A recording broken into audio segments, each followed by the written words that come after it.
What is the standard size of a kitchen sink for your house? Dear friends, when planning a kitchen, one common question is, what is the size of a standard kitchen sink? Choosing the right sink size is important for comfort, functionality, and overall kitchen design. A standard single-bowl kitchen sink usually measures 22 inches long and 30 to 33 inches wide. This size fits most base cabinets and is ideal for everyday washing, rinsing, and food prep tasks. For double-bowl kitchen sinks, the standard width ranges between 32 to 36 inches. These sinks are perfect if you want separate areas for washing and rinsing or multitasking in the kitchen. The depth of a standard kitchen sink typically falls between 8 to 10 inches. Deeper sinks can hold large pots and pans easily, but they may require slightly more bending during use.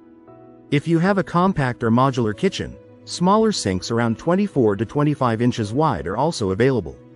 These are space-saving and work well in apartments or small homes.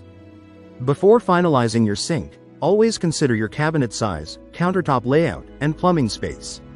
A well-sized kitchen sink not only improves efficiency but also enhances the overall look of your kitchen. Choosing the right sink size ensures comfort, convenience, and long-term satisfaction in your cooking space. If you like the video, give it a thumbs up and share it with your friends. For more useful and interesting information, subscribe to Engineer Ajay Lod's channel, How to Make My House.